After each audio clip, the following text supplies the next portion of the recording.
बिस्मिल्लाहिर्रहमानिर्रहीम। BKW voice के मुअज़्ज़िज़ नाज़रीन अस्सलामु अलैकुम। वो एक सख्त गर्म और हबसज़दा रात थी। चांदनी की ठंडक भी उस गर्मी पर कोई ख़ास असर नहीं कर रही थी। पसीना धारों की सूरत में बह रहा था। मैं आम देहाती लिबास यानी धोती कुर्ते में था। चेहरे पर मुड़ासा बांध रखा था। कोई मुझे इस हुलिये में देखता तो यही समझता कोई रस्सागीर या नकबज़न अपने काम पर निकला हुआ है। मट्टी की 5 फुट ऊंची दीवार के पास पहुंचकर मैंने एहतियात से इर्द गिर्द देखा। खेत सुनसान पड़े थे। फसलों के दरमियान कहीं बेरी, शीशम और शरही के दरख्त सर झुकाए खामोश खड़े थे। कोई शाख, कोई पत्ता हरकत में नहीं था। रात 10 बजे का वक्त था। किसी राहट की आवाज़ भी नहीं आ रही थी। सिर्फ दूर गांव के नवाह में आवारा कुत्ते भौंक रहे थे।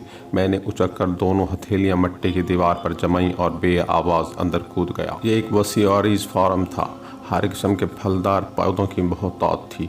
कुछ 4 एकड़ पर फैला हुआ ये फार्म गांव के चौधरी शाह मुराद की मलकियत था। वो एक ज़बरदस्त ठाठ बाट वाला चौधरी था और उसने फार्म को इलाके का बेहतरीन फार्म बनाया हुआ था। नायाब फूल, पौधे, सब्जियां और दरख्त इस फार्म में देखे जा सकते थे। बहरहाल मैं उस वक्त ये चीज़ें देखने नहीं आया था। मेरा मकसद कुछ और था। मुझे इस देहाती थाने में आए हुए 5 माह गुजर चुके थे और उस वक्त से मेरी यही ख्वाहिश थी किसी तरह चौधरी के फॉर्म को अंदर से अच्छी तरह देख सकूं। मतलब ये कि फॉर्म की कोई बात मुझसे छुपी न रहे। बाज़ाहिर तो चौधरी शाह मुराद एक शरीफ चौधरी था, मगर पुलिस का काम शक करना होता है और शक करके ही वो अच्छे बुरे की तमीज़ करती है। चौधरी ने इस फॉर्म को ममनुआ इलाका बना रखा था। हालांकि इसमें कुछ भी नहीं था।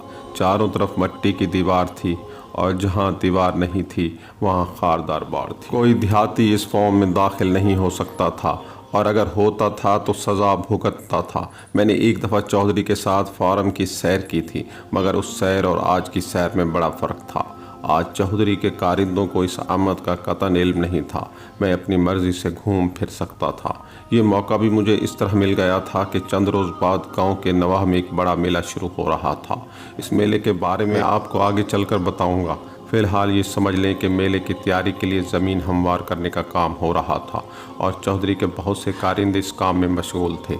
फॉर्म के आँखें भी उधर ही गए हुए थे। मेरे लिए यह मुनासिब वक्त था कि फॉर्म में घुसकर उसका अच्छी तरह जायज़ा ले सकूं। मेरे इस जायज़े का क्या नतीजा निकला, मेरा ख़याल है इस बारे में आपको पहले ही बता दूं ताकि आप खामखा तजस्सुस का शिकार ना हो। मैं 1 घंटा फॉर्म के अंदर रहा, मगर मुझे वहाँ कोई काबिल एतराज़ चीज़ नज़र ना आई। दर हकीकत वहाँ कोई गैर कानूनी काम नहीं हो रहा था। मुझे इस सिलसिले में फ़वक्तन जो इतलात मिली थी उनकी बुनियाद कमज़ोर शक पर थी। गालिबन चौधरी ने अपनी कीमती पौधों की रखवाली के लिए इतने सख्त हिफाजती इंतज़ामात कर रखे थे। इस फॉर्म में घुसने का मुझे सिर्फ एक फ़ायदा हुआ और वो ये कि मैंने एक बेगुनाह लड़की को 2 अफराद के हाथों बर्बाद होने से बचा लिया। तफसील इस वाक़े की कुछ यूँ है कि मैं जब फॉर्म के उस हिस्से में पहुँचा जहाँ चौधरी ने एक बड़ा झीलनुमा तालाब बना रखा था और जिसमें उसने मछलियाँ पा रखी थीं, अचानक मुझे केले के दरख्तों से दबी दबी आहटों की आवाज़ आई। मुझे यूँ लगा जैसे कोई बड़ी मछली पानी में तड़प रही है। मैं लपक कर मौका पर पहुँचा। झील के किनारे मैंने 3 साए देखे। उनमें एक औरत थी। वो आपस में गुत्थम गुत्था थे। कुछ देर दरख्तों के अंदर से मंजर देखने के बाद मैं समझ गया कि क्या मामला है। चौधरी के 2 राखे किसी अकेली लड़की की इज्जत से खेलने की कोशिश में थे। मैंने लपक कर आगे बढ़कर उन्हें ललकारा। उन्होंने लड़की को छोड़ा और लपक कर अपनी लाठियाँ उठाईं। बड़ी तेज़ी से मुझ पर झपटे। मैंने एक की लाठी का वार बचाकर उसके पेट में ज़ोरदार टांग रसीद की। वो उछलकर पानी में जा गिरा।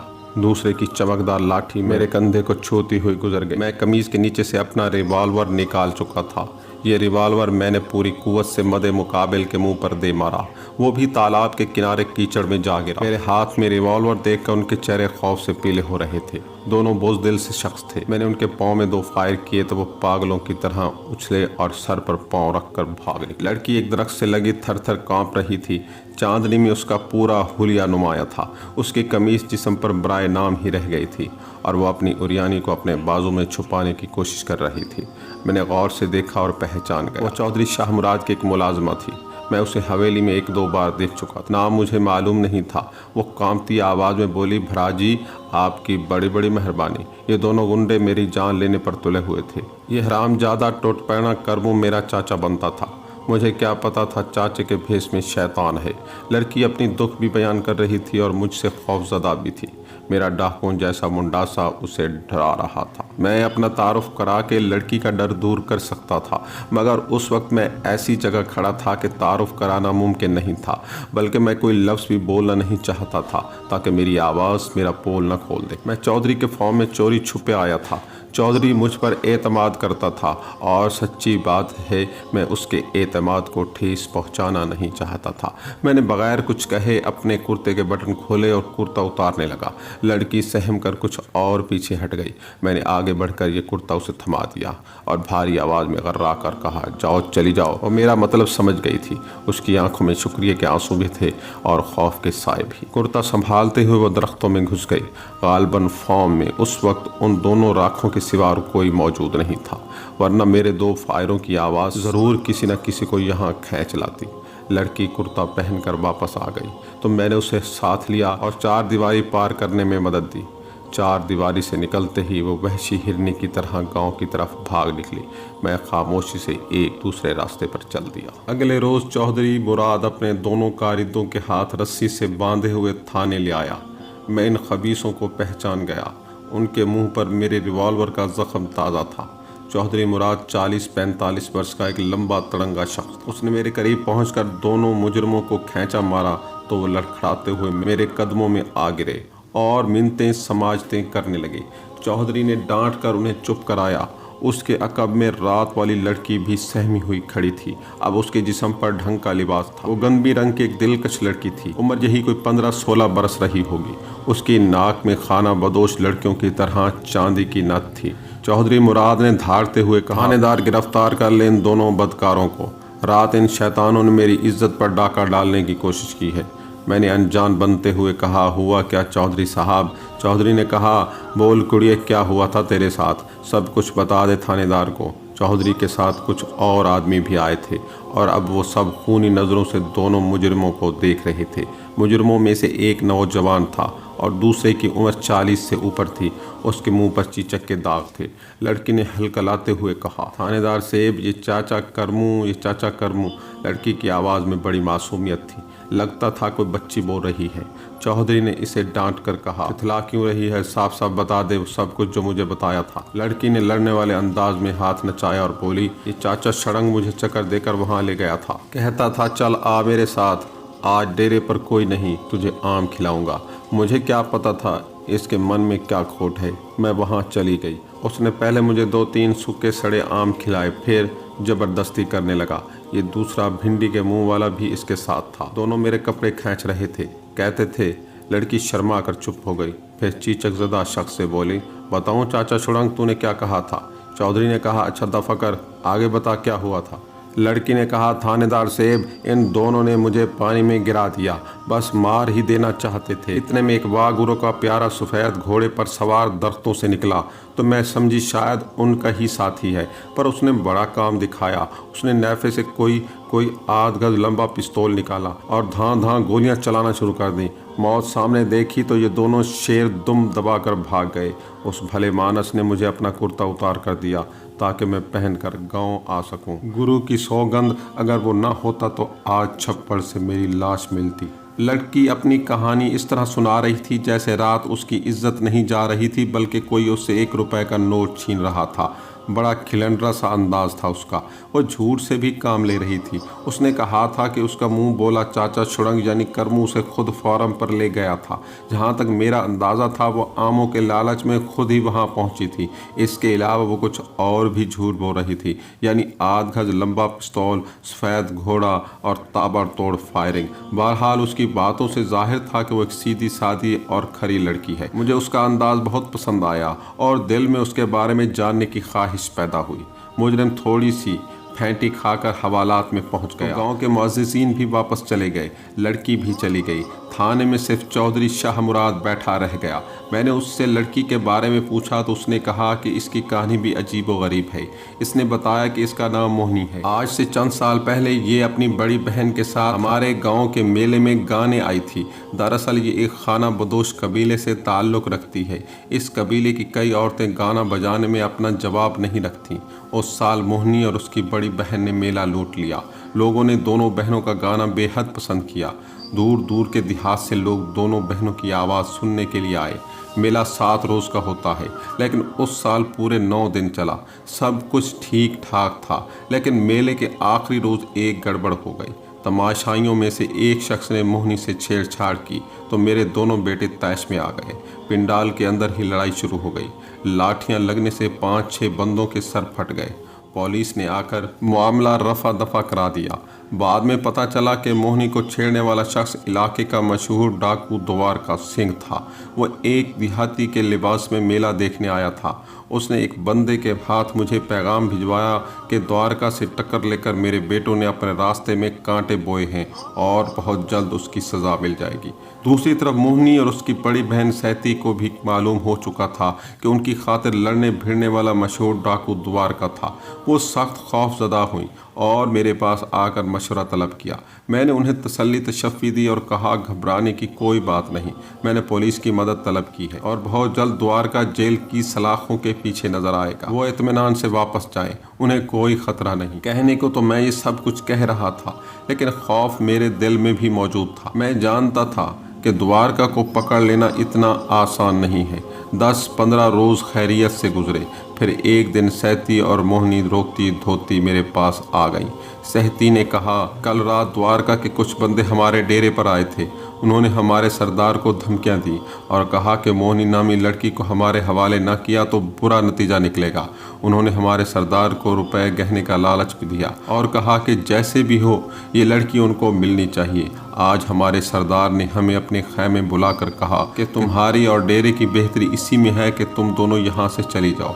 द्वारका जैसा बदनाम शख्स तुम्हारे पीछे पड़ गया है और इससे पूरी बस्ती को नुकसान पहुंच सकता है। हमें खुद भी यही बात समझ में आई कि हम डेरे से निकल जाएं। चौधरी मुराद ने हुक्का गुड़गुड़ाया और फिर मेरे इर्द गिर्द धुआं छोड़कर माजी में झांकता हुआ बोला। मुझे दोनों बहनों पर बड़ा तरस आया और मेरे दिल ने कहा कि मुझे इन दोनों औरतों को उस मुसीबत में तन्हा नहीं छोड़ना चाहिए। मैंने उन्हें हवेली में पनाह दे दी और पूरी हिफाजत से वहाँ रहने लगी। द्वारका मेरी हवेली में दाखिल होने की जुर्रत नहीं कर सकता था, इसलिए पेच उताब खाकर रह गया। वक्त गुजरता रहा। सहती अपनी छोटी बहन का बहुत ख्याल रखती थी, बिल्कुल माँ की तरह उसके लाड देखती थी। इसी दौरान वो बीमार हो गई, फिर कुछ अरसा बिस्तर पर गुजारने के बाद मर गई। ये आज से कोई 1.5 साल पहले की बात है। मरने से पहले उसने मुझसे मिलने की ख्वाहिश जाहिर की। मैं उसके पास पहुंचा तो उसने शदीद बीमारी के बावजूद बिस्तर से उतरकर मेरे पाँव पकड़ लिए और दुआएं देने लगी कि मैंने मुश्किल में दोनों बहनों का साथ निभाकर बड़ी नेकी की है। फिर उसने मुझे गठरी दी जिसमें उसकी उम्र भर की कमाई थी और कहा कि मैं 1-2 साल में कोई अच्छा सा रिश्ता देखकर मोहिनी की शादी कर दूं। सहती के मरने के बाद अब मोहिनी मेरी जिम्मेदारी है। मैं जानता हूँ द्वारका सिंह अब भी उसके पीछे है, इसलिए मैंने उसे हवेली से बाहर निकलने से मना कर रखा है और वो कहीं भी जाती भी है तो 1-2 मुसल्ला आदमी उसके साथ होते हैं। लेकिन रात ना जाने वो कैसे फार्म पर पहुंच गई।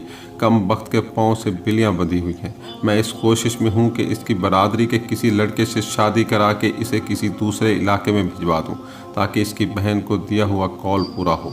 मैं जानता था चौधरी जो कुछ कह रहा है ठीक कह रहा है।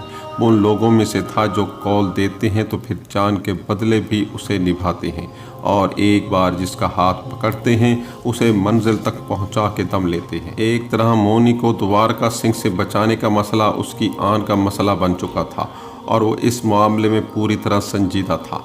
चौधरी शाह मुराद अपनी कहानी ख़त्म कर चुका था। मुझे इस मौका पर उसकी उसूल पसंदी की तारीफ़ करना चाहिए थी, लेकिन मेरा जहन कहीं और ही पहुंचा हुआ था।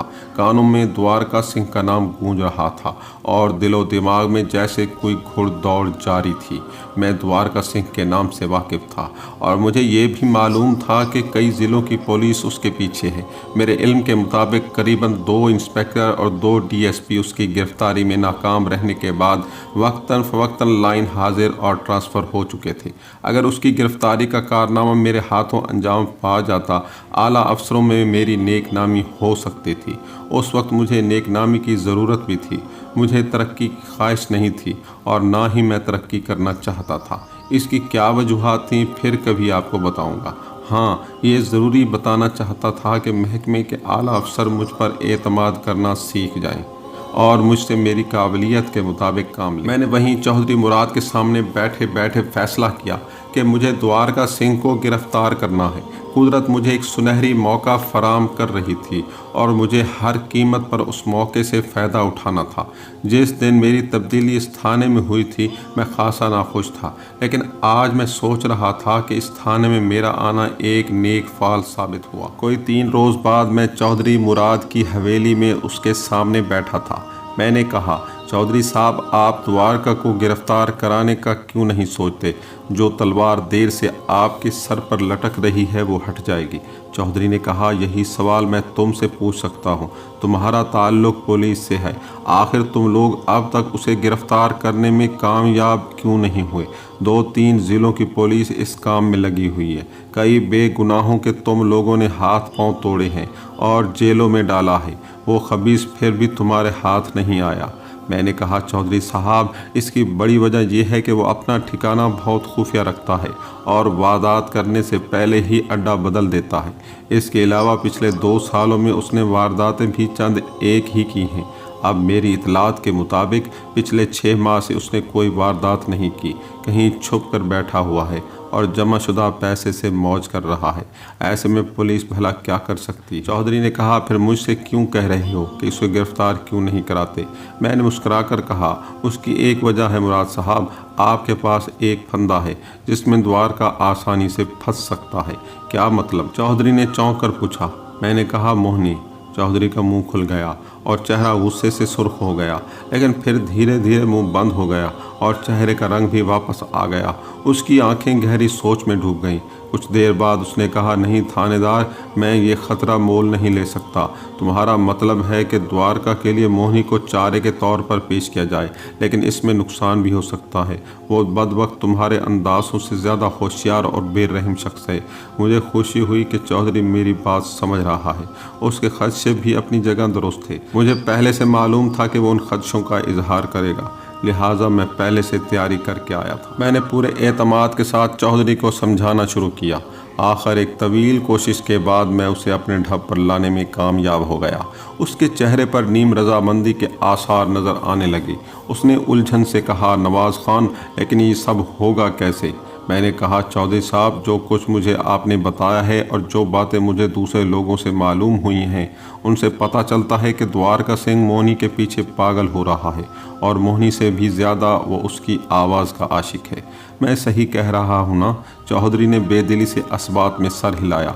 मैंने कहा, गांव में बड़े बूढ़ों में ये बात भी मशहूर है कि द्वारका ने शहर की एक रंडी को 1000 रुपये के गहने इनाम में दिए थे, सिर्फ इसलिए कि उसकी आवाज़ मोहिनी की आवाज़ से मिलती थी।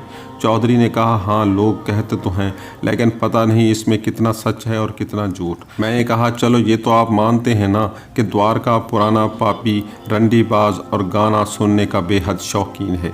अच्छा गाना सुनने के लिए वो दूर दूर तक पहुंच जाता है। चौधरी ने सर हिलाकर मेरी हाँ में हाँ मिलाई।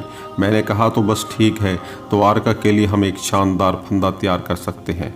वो क्या? चौधरी ने पूछा। मैंने कहा, चौधरी साहब, आप कानून की खातिर और लोगों की भलाई के लिए चंद रोज़ के वास्ते मोहिनी को हवेली की चावर दीवारी से बाहर निकाल लिए। चौधरी ने कहा, क्या मतलब है तुम्हारा? मैं द्वारका को लौटाने के लिए उस बेसहारा को खेतों में खुला छोड़ दूं? मैंने कहा, मेरा ये मतलब नहीं मुराद साहब। देखिए, ठीक 2 रोज़ बाद मेला शुरू हो रहा है। इस दफ़ा मेले की मनादी करने वाले ये मनादी भी करेंगे कि नाच गाने के थिएटर में सहती की छोटी बहन मोहिनी अपनी आवाज़ का जादू जगाएगी। एक दफ़ा ये खबर इर्द गिर्द के देहात में फैल गई तो मुझे यकीन है कि द्वारका सिंह तक भी पहुंचेगी और वो किसी न किसी तरह थिएटर में पहुंचने की कोशिश करेगा। एक दफ़ा वो यहाँ आ गया और आप लोगों ने उसे पहचान लिया तो मेरा दावा है वो बचकर नहीं जा सकेगा। मेरी आवाज़ में जो पुख्ता अज़्म था वो खुद मेरे अपने कानों ने भी महसूस किया। चौधरी की आंखों में पहली बार उम्मीद की एक किरण चमकी। उसने हुक्के का एक तवील कश लेकर कहा, नवाज़ खान, मुझे तुझ पर भरोसा है और बात भी तुम ठीक कह रहे हो। फिर भी ये एक ख़तरनाक मामला है। एक तरह से हम सोए हुए फितने को जगाने की कोशिश करेंगे। मुझे इस बारे में अच्छी तरह समझ लेने दो। मैंने पंजाबी में कहा, चौधरी साहब, सोची पिया ते बंदा गया। तुसी बस फैसला करो। चौधरी शाह मुराद का फैसला मेरे हक में आ गया। 2 रोज़ बाद ढंडोरची देहात में जो मनादी कर रहे थे उसमें मोहिनी का जिक्र भी वजाहत से मौजूद था। अब मैं आपको उस मेले के बारे में थोड़ा सा बता दूं जो हर साल गांव से बाहर शाह मुराद की ज़मीनों में लगता था। एक मजबूरी की वजह से मैं उस इलाके का नाम जाहिर नहीं कर सकता, लेकिन कुछ पढ़ने वाले जान जाएंगे कि ये किस जगह की बात है। ये मेला फिरदौसी के नाम से मशहूर था। इसका आगाज़ शाह मुराद ने ही कोई 10 साल पहले कराया था। जब तक शाह मुराद जिंदा रहा ये मेला धूमधाम से होता रहा। आखिर कोई 30 साल बाद जब शाह मुराद फौत हुआ तो मेले का जोर भी टूट गया और फिर धीरे धीरे ये ख़त्म हो गया। मेला फिरदौसी इर्द गिर्द के मौज़ियात में जश्न की तरह मनाया जाता था। कोई रोज़ पहले से मिठाइयों की दुकानें सज जाती थीं और झूले वगैरह लग जाते थे। गुजरने वाले हर दिन के साथ मेले की रौनक बढ़ती जाती थी। इर्द गिर्द के देहात से लोग टोलियों की सूरत में शरीक होने आते थे। यहाँ तक कि अमृतसर और जालंधर से भी शौकीनों के काफ़िले पहुँचते थे। दूर दूर से तवाइफें और गाने वालियाँ बुलाई जाती थीं।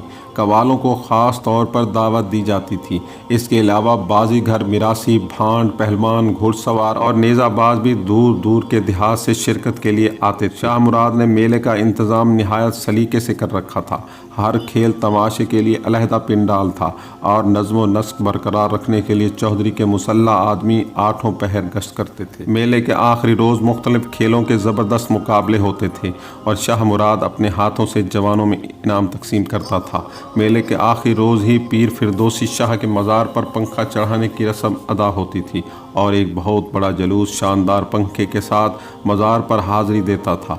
उस जुलूस की क़यादत शाह मुराद खुद किया करता था। उस 7 रोज़ा मेले में खेल, तमाशे, राग, रंग, खुदा खौफी और ऐश व इशरत सब कुछ मौजूद होता था और ये सब कुछ ऐसा शानदार होता था कि देखने वाला मुद्दों भूल नहीं सकता था। आखिर मेले का आगाज़ हो गया। राग रंग के थिएटर में मोहिनी भी दूसरे फनकारों के साथ अपनी आवाज़ का जादू जगाने लगी। मैंने मेले के दूसरे रोज़ उसका गाना सुना। चंद लोक गीतों और एक ज़बरदस्त भंगड़े के बाद मोहिनी की बारी आई तो तमाशाइयों ने जोश व खरोश से उसका इस्तकबाल किया। उसने अपनी शोख आंखें मटका मटका कर पीतल की गड़वी बजाना शुरू कर दी और एक दिल मोह लेने वाला माहिया सुनाया। पूरा पिंडाल झूमने लगा। लोग फरमाइश पर फरमाइश करने लगे। कोई 1 घंटे बाद वो बामुश्किल जान छुड़ा कर जा सकी। मैंने ऐसा इंतज़ाम किया था कि पिंडाल के अंदर और बाहर हर वक्त कम अज़ कम 10 पुलिस वाले मौजूद रहते थे। ये सारा अमला सादा लिबास में था। उनमें 2 ASI भी थे और उनके पास रिवॉल्वर थे। बाकियों के पास लाठियाँ और बुर्छियाँ वगैरह होती थीं। मैं मोहिनी की जान और इज़्ज़त के लिए हरगिज़ कोई ख़तरा मोल नहीं ले सकता था और अगर ऐसा कुछ हो जाता तो मैं ख़ुद को कभी माफ़ न कर सकता। दूसरे रोज़ जब वो मेले में गाना सुनाकर वापस हवेली पहुंची तो मैं भी हवेली चला गया। चौधरी घर में मौजूद नहीं था। हवेली के पिछवाड़े कुछ इहातों में मुलाजमों के कमरे थे। उन्हीं में से एक कमरा मोहिनी का भी था। मोहिनी अब मुझसे काफ़ी बेतकल्लुफ़ हो चुकी थी। मैं सीधा उसके कमरे में चला गया। दरवाज़ा खटखटाया तो वो खुद ही बाहर निकली। उसने थिएटर वाला लिबास बदल लिया था और अब सीधे सादे कपड़ों में मासूम सी नज़र आ रही थी। मुझे अंदर ले जाकर उसने चारपाई पर बिठाया और ख़ुद बोरिया बिछाकर नीचे फर्श पर बैठ गई। सेब जी, आज पहली बार मेरे गरीब खाने पर आए हैं, बताएं क्या खिदमत करूं? मैंने कहा, जो कुछ तुम कर रही हो इससे बड़ी खिदमत और क्या हो सकती है। अगर तुम्हारी कोशिश से द्वार का सिंह पकड़ा गया तो यकीन करो एक खलकत तुम्हें दुआएं देगी। वो नन्ही सी नाक चढ़ाकर बोली, सेब जी, मेरे बस में होता ना तो गर्दन में दांत मारकर खून पी जाऊं उस शैतान का। मेरे बस में एक ही आरजू है, जब आप उसे पकड़ लें और थाने में ले जाकर उसकी ठुकाई करें तो मुझे ज़रूर वहाँ बुलाएं। जब वो चीखें मारेगा तो कसम से बड़ा मज़ा आएगा मुझे। मैंने कहा, ज़रूर बुलाएंगे मोहिनी, ज़रूर बुलाएंगे, वक्त तो आने दो। अचानक मेरी निगाह खोंटी पर लटकती हुई कमीज़ पर पड़ी। मैं पहचान गया, ये वही कुर्ता था जो चंद रोज़ पहले मैंने मोहिनी को फॉर्म में दिया था। मोहिनी उस कुर्ते को धोकर बड़े सलीके से खोंटी पर लटका रखा था। मैंने यूं ही पूछ लिया, मोहिनी, इस कमरे में तुम्हारे साथ कोई मर्द भी रहता है? वो झींप कर बोली, नहीं तो मेरे साथ कौन रहेगा, बस एक राम प्यारी रहती है, वो हवेली में खाना वगैरह पकाती है। मैंने कहा, तो फिर ये खोंटी पर कुर्ता किसका है? उसने चौंक कर खोंटी की तरफ देखा, फिर सारी बात उसकी समझ में आ गई। मुस्कुराकर बोली, सेठ जी ये उसी का कुर्ता है जिसने मुझे डेरे पर शरंग और शरीफे से बचाया था। मेरी कमीज़ फट गई थी ना, तो उसने मुझे ये कुर्ता दिया था। बड़ा भला मानिस था और दिलेर भी खूब। वो ना होता तो शायद आज मैं भी ना होती। पता नहीं कौन था, कहाँ से आया था, मैं तो ठीक तरह उसका शुक्रिया भी अदा न कर सकी। मैं देख रहा था कि मोहिनी की मासूम आंखों में मोहब्बत का रंग है, लेकिन ये कोई बाजारी या सस्ती किस्म की मोहब्बत नहीं थी। ये ऐसी ही मोहब्बत थी जो अपने किसी मोहसिन के लिए हो सकती है, या फिर बाप, भाई या प्यारे अजीज़ के लिए हो सकती है। मैं मोहिनी की कैफियत से लुत्फ़अंदोज़ हो रहा था। मैंने पूछा, मेरा ख्याल है तो फिर उससे मिलना चाहती है? वो बेबाकी से बोली, मिलना तो चाहती हूँ, लेकिन मैं तो उसकी शक्ल भी नहीं पहचानती। उसने चेहरा मुंडासे में छुपा रखा था। मैंने आपको बताया था थाने में। मैंने कहा, हाँ मुझे याद आ गया, तुमने बताया था, लेकिन भाई उसकी चाल ढाल, डील डोल, आवाज़, कोई तो निशानी होगी। वो बोली, निशानी से भला क्या फ़ायदा होगा? मैंने कहा, फ़ायदा हो सकता है, क्या पता वो उसी गांव का रहने वाला हो। वो बोली, बस एक ही निशानी याद है मुझे, उसके सीने के बालों में दाएं तरफ एक सफ़ेद बिंदिया सी चमक रही थी। जब उसने कुर्ता मुझे देने के लिए उतारा था तो मेरी नज़र उस बिंदिया पर पड़ी थी। मुझे मोहिनी की बात पर हंसी आ गई। मैं समझ रहा था कि वो सफ़ेद बिंदिया किसे कह रही है। मेरे सीने पर बगल के पास गोली का एक पुराना निशान था। उस वाक़े के बारे में मैं आपको किसी कहानी में बता चुका हूँ। उस गोल निशानी पर चूँकि बाल नहीं थे, इसलिए फ़ौरन मोहिनी की नज़र में आ गया था। मैंने हल्का सा कह लगाते हुए कहा, बहुत खूब, अच्छी निशानी बताई है तुमने। अब तो एक ही तरीका है, जिस किसी पर तुम्हें शक हो उसका गिरेबान फाड़ कर देख लो, हो सकता है कभी न कभी पता चल ही जाए। वो हंसी तो उसकी सफ़ेद दांत मोतियों की तरह चमकने लगे। उस वक्त दरवाजे पर आहट हुई और चौधरी शाह मुराद का एक मुलाजिम, जो चौधरी के मुखबर का काम भी करता था, इजाज़त लेकर अंदर आ गया। उसने बताया, कल रात गांव से कोई 3 कोस दूर एक कुएं पर कुछ किसानों ने द्वारका सिंह को देखा है। वो और उसके कुछ साथी सांढनियों पर सवार पानी पीने के लिए वहां रुके थे। किसानों को पूरा यकीन है कि वो द्वारका सिंह ही था। मेरे लिए ये इतला निहायत अहम थी। इसका मतलब था फैसला कुन मरहला करीब आ गया है। मुखबर की इतला के बाद हम मज़ीद चौकस हो गए, लेकिन मुसलसल इंतज़ार के बावजूद 3 रातों तक कोई वाक़या पेश नहीं आया।